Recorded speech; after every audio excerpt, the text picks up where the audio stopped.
Hai guys, kembali lagi bersama saya Aryansyah. Pada video kali ini gua akan membahas salah satu film yang berjudul The Crisis tahun 2010.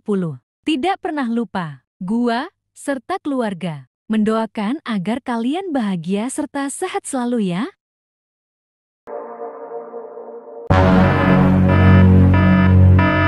Like a clam. If you ever found out all the dreams that I am dreaming. Berlatar di sebuah kota kecil peternakan damai, cerita diawali dengan memperkenalkan seorang dokter bernama Judy yang kala itu didatangi oleh asistennya bernama Becca untuk meminta izin pulang lebih cepat karena bibinya baru saja datang dari luar kota. Go on. Get out of here. Thanks, Dr. Dunn. Beralih ke lapangan sekolah tepat saat sedang diadakan pertandingan baseball, kita juga akan diperkenalkan pada seorang sheriff kota ini bernama David, yang tiada lain adalah suami dari Judy. Tak sendiri, David ditemani oleh Russell alias wakilnya sendiri yang saat itu sedang menjaga keamanan acara sekaligus menonton pertandingan yang masih sedang berlangsung.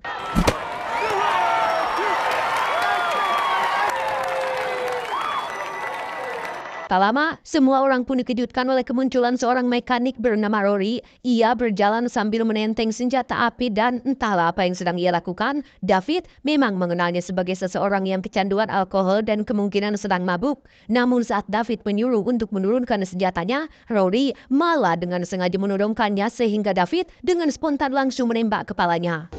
Rory? Malamnya, setelah jasad Rory diamankan, muncul Peggy dan putranya yang tiada lain adalah keluarganya si Rory. Tanpa melihat sendiri kejadiannya seperti apa dan tanpa memahami betapa cepatnya kejadian itu, Peggy sekonyong-konyong menampar David dan ngeleos pergi begitu saja. Sepulangnya ke rumah, David tidak bisa tidur tenang. Daripada menghabiskan waktu tidur di atas ranjang sambil mendengarkan Judy istrinya yang morok, David memilih untuk menyuguh papan di rumah dengan Judy yang mencoba untuk menenangkan perasaan bersalah suaminya. Keesokannya di kantor, David mendapat kabar dari petugas forensik terkait jasad Rory si mekanik yang sudah selesai dites laboratorium. Tebak apa hasilnya? Ya, tidak ada ditemukan zat alkohol dalam darahnya sehingga ini menjadi tanda tanya besar tentang apa yang sebenarnya sudah terjadi kepada si Rory.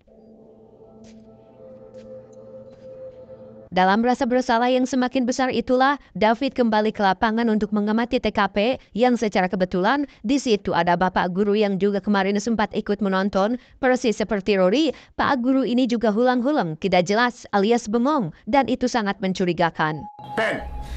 You alright? Really alright?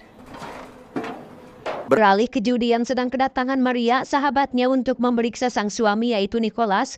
Tidak jauh beda dengan Rory dan Pak Guru, Nicholas juga menunjukkan tanda-tanda keanehan yaitu bengong dengan tatapan mata kosong dan bersikap tidak biasa meski masih bisa diajak komunikasi. I want to take Bill in to get a CT scan. Monday? Ya, malamnya di rumah Maria, ia dan sang putra yang masih kecil pun kembali dibuat resah dengan kelakuan Nicholas yang menyalakan alat pemotong ladang malam-malam begini. Penasaran dengan apa yang dilakukan suaminya, Maria pun mencoba memeriksanya dan... Ya, si anak tiba-tiba teriak sesaat setelah Maria tidak menemukan Nicholas di gudang. Di mana saat Maria sudah berada di dalam rumah, ia dengan cepat mengajak anaknya bersembunyi di dalam lemari sampai akhirnya muncul Nicholas yang mengunci mereka di dalam sana kemudian menumpahkan bensin di seluruh lantai rumah dan inilah yang terjadi.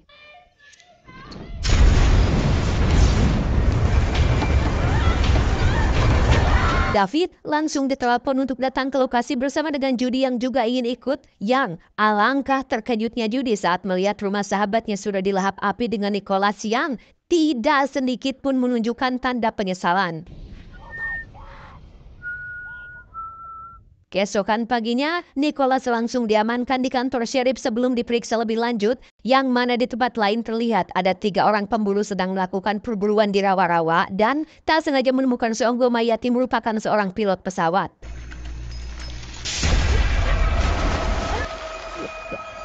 Tak lama datanglah David dan Russell untuk memeriksa TKP setelah mengamankan jasad tersebut dan melarang pemburu untuk melakukan perburuan sebelum musim berburu. David dan Russell pun pergi ke hulu sungai untuk memastikan laporan terkait pesawat yang katanya sempat jatuh beberapa hari yang lalu. Dan ya, itu adalah sebuah pesawat berukuran besar yang entah kenapa media tidak meliputnya. Curiga jika pesawat itu membawa muatan berisi zat yang berbahaya, mereka pun langsung pergi ke kantor PAM untuk mencari tahu kemana saja air sungai itu digunakan. Seperti yang dikhawatirkan, air dari sungai tersebut digunakan untuk mengaliri peternakan warga di kota kecil ini, termasuk beberapa di antaranya dimanfaatkan sebagai air minum yang disaring terlebih dahulu. Dan tebak siapa orang yang pertama mendapat aliran airnya? Ya, dia adalah Rory, si mekanik yang sudah David tembak. Rory Hamill. Dengan asumsi bahwa pesawat itu membawa zat berbahaya yang meracuni otak Rory, David dan Russell pun pergi menemui Bapak Wali Kota untuk menghentikan sementara pengaliran airnya. Namun karena tak ingin didemo oleh masyarakatnya, Bapak Wali Kota pun menolak permintaan tersebut. Water stays on. Alhasil, David yang tidak ingin warganya celaka pun memutuskan untuk menghentikan airnya tanpa izin. Di mana saat mereka kembali ke kantor, Nicholas yang sejak tadi malam dikurung dalam sel pun terlihat sudah dalam kondisi seolah tidak bernyawa. Tapi tiba-tiba...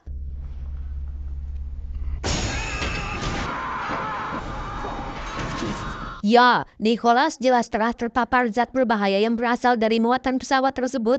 Di mana saat David akan menghubungi kantor pusat untuk meminta bantuan, seluruh sinyal dan alat komunikasi terputus. Bahkan saat ia keluar, kondisi kota kecil ini sudah sepi, bagaikan kota yang mati. Tak lama, muncul seorang perempuan yang tengah asik bersepeda tepat saat ada seseorang memotretnya dari mobil berwarna hitam. Entah siapa orang itu, David keburu teralihkan perhatiannya oleh suara yang berasal dari rumah forensik. Yang alangkah terkejutnya David saat menemukan salah satu warganya sudah dalam kondisi dijahit mata dan mulutnya, dan tiba-tiba... Ya, dokter forensik pun menggila dan berusaha membunuh David. Tak ingin mati cepat, David pun berusaha menjatuhkannya menggunakan kabel mesin pemotong dan...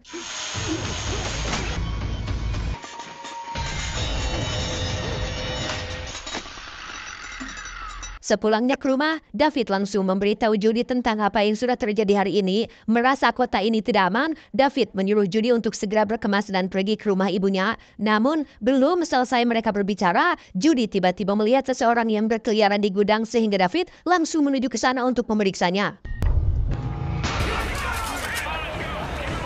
Disinilah mereka berdua sekarang, di dalam bus sekolah disatukan dengan semua warga kota termasuk Russell yang sudah lebih dulu ada di sana. Tanpa menjelaskan apapun, para tentara ini pun membawa mereka semua ke kem dadakan yang dibangun khusus untuk mengevakuasi semua orang yang ada di kota ini.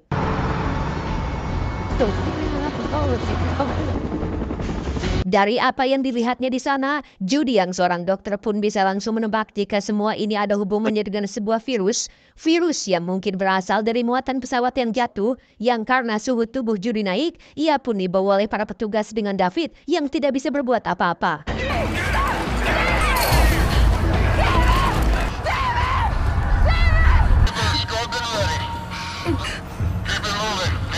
Setelah terpisah dari sang istri, David disatukan bersama warga lain di dalam kandang sapi. Mereka diminta keluar untuk mendapatkan gelang sebagai tanda yang menunjukkan bahwa mereka masih sehat.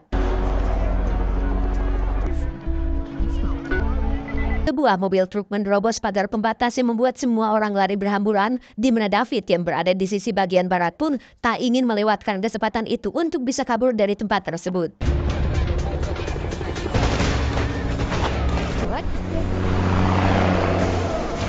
Tidak langsung menyelamatkan Judy yang pastinya masih dijaga ketat, David pergi ke kantornya untuk mengambil senjata tepat saat ada si Russell yang juga sama-sama berhasil lolos dari camp tersebut.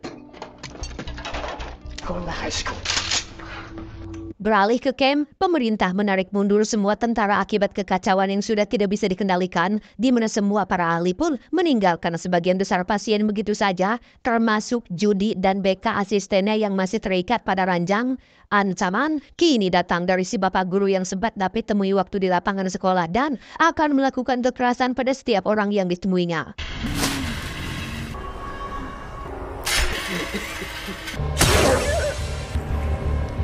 Sebagai seorang dokter yang punya kode etik untuk menyelamatkan nyawa seseorang, Judy pun nekat mengorbankan dirinya sendiri dengan memancing si bapak guru untuk menghampirinya yang tepat saat Judy akan dihabisi, tiba-tiba...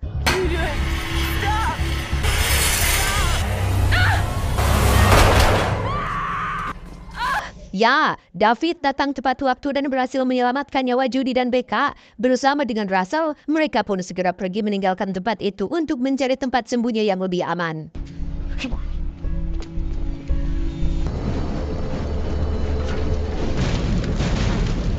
Saat melewati jalanan kota yang kondisinya sudah porak-poranda, David dan kawan-kawan pun dengan cepat bersembunyi ketika ada 3 orang pemburu tempo hari malah sedang asik berburu orang-orang yang dianggap sudah terinfeksi. David menyuruh Russell untuk diam dan tunggu sampai mereka pergi saja. Setelah berjalan beberapa menit sampailah mereka di kediaman pacarnya Becca yang berjarak paling dekat dari kota. Namun saat mereka akan menemuinya, sang pacar yang bernama Scotty pun langsung menundukkan senapan sebagai langkah waspada kalau mereka semua sudah terinfeksi.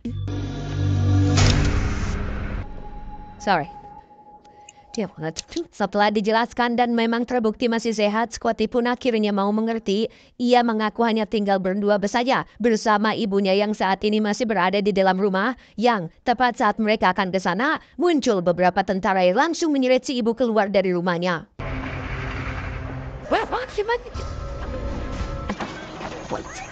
Tak rela ibunya dibawa pergi, Scotty yang sudah diperingatkan untuk sabar dulu pun malah berlari keluar sehingga... Ya, Scotty dan ibunya pun mati ditembak setelah dianggap terinfeksi, di mana para tentara sendiri kembali melanjutkan penyisiran dengan satu tentara yang terlihat berjalan ke arah gudang untuk memeriksa dan... Berlokasi di sudut gelap, David mulai menginterogasi si tentara untuk mencari tahu apa yang sebenarnya telah terjadi dan kenapa mereka dengan begitu teganya menembaki warga sipil. Si tentara yang merupakan seorang bawahan pun mengaku tidak tahu apa-apa dan hanya menjalankan perintah dari atasannya.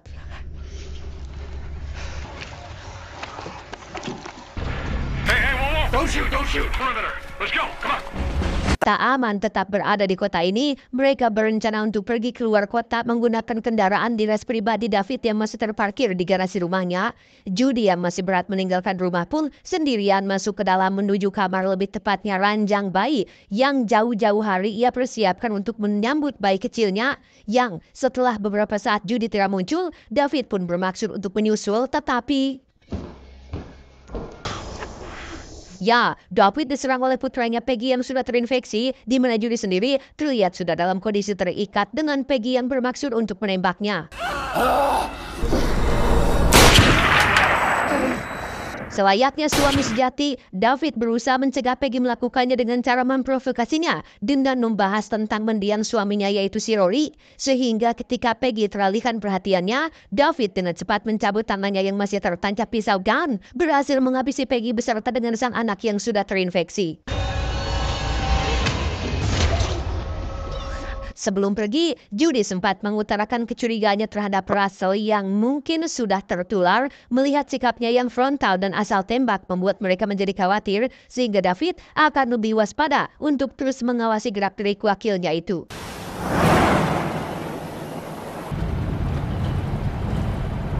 Dalam perjalanan, Becca mendadak batuk-batuk yang membuat Russell menjadi risih dan terlalu berlebihan dalam mencurigainya, di mana saat Judy dan David mencoba menenangkannya, tiba-tiba muncul sebuah helikopter militer yang secara kebetulan melintas di atas mereka.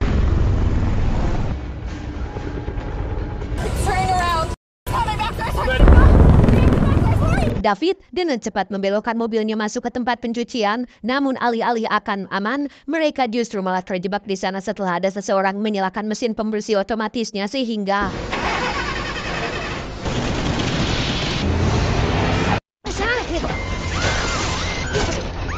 Ya, muncul si pemilik pencucian yang ternyata sudah tertular, di mana David dan kawan-kawan berusaha untuk secepatnya keluar dari tempat ini. Namun ketika Becca sedang mengawasi arah belakang, tiba-tiba... Malang nasib PK yang harus mati di tempat ini dengan mobil mereka yang dihancurkan oleh helikopter tersebut, sehingga dengan sangat terpaksa mereka harus berjalan kaki menempuh jarak yang sangat jauh menuju batas keluar dari kota ini. Beberapa menit berjalan, mereka menemukan dua mobil yang tampaknya sehabis mengalami tabrakan, di mana saat mereka sedang memeriksanya, muncul sebuah mobil hitam yang kemarin sempat mengambil gambar David saat berada di kota. David berencana untuk merebut mobil tersebut dengan cara mengancamnya dengan pistol. Namun si jangkar Head Russell marah nyahwanan dengan mengambil alat road blocker untuk membuat mobil tersebut terguling.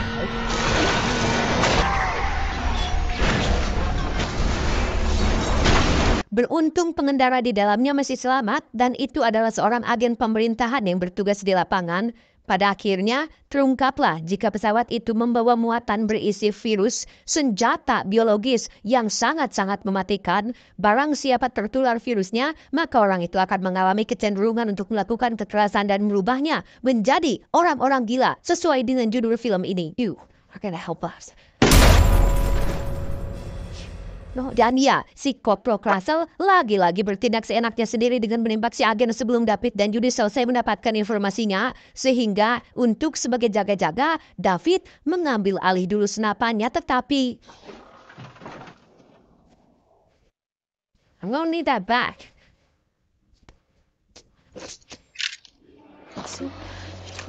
Pada akhirnya, Russell lah yang memimpin perjalanan ini dengan menyuruh David dan Judy berada paling depan, yang karena David sudah tidak tahan dengan tingkah Russell yang semakin keterlaluan, David pun secara perlahan mendekati Russell dan Here's the deal.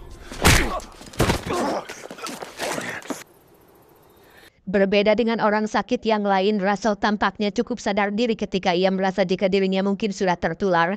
Yang karena tak ingin sendirian di luar sana, Russell memohon kepada David untuk tetap mengajaknya dalam perjalanan ini.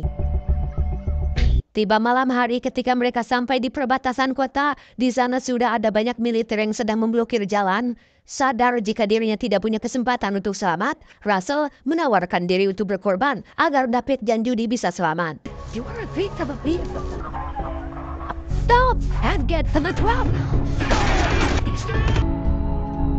1 jam berjalan sampailah David dan Judy di sebuah rest area yang sepi. Maksud hati ingin berbaur dengan orang lain yang masih sehat. Mereka malah menemukan fakta mengejutkan jika pemerintah tidak hanya mengeksekusi orang yang sakit, tapi juga menghabisi orang yang sehat. Dan itu terlihat dari gelandian para korban kenakan. Pada akhirnya, bisa ditarik kesimpulan jika pemerintah tidak peduli sama sekali dengan orang yang masih sehat maupun yang tidak sehat, mereka akan tetap mengeksekusi semua orang yang berasal dari kota ini karena saking ketakutannya apabila virus tersebut menular keluar dari kota tersebut.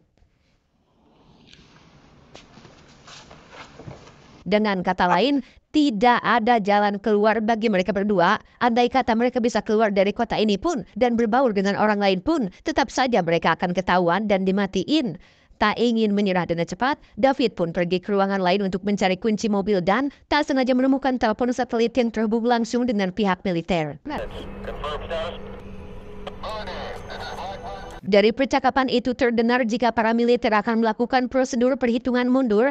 Entah prosedur apa itu, listrik tiba-tiba mati disusul kemunculan seseorang di luar yang membuat Judy terkejut.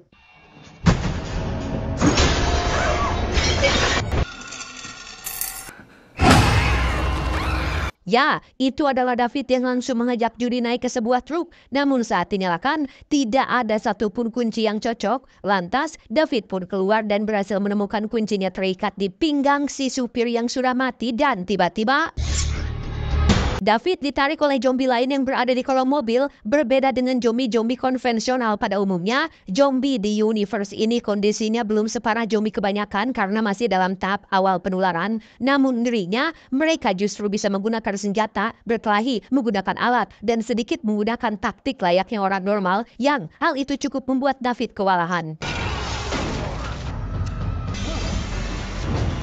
Bertepatan dengan David yang berhasil membakar si zombie, Judy juga berhasil menembak kepala zombie lain. Mereka dengan cepat pergi dari tempat ini sebelum semuanya terlambat.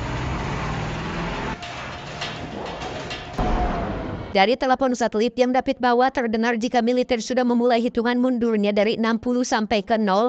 Entah apa yang akan terjadi jika hitungannya habis. David terus memacu mobilnya sampai kecepatan maksimum dan inilah yang terjadi.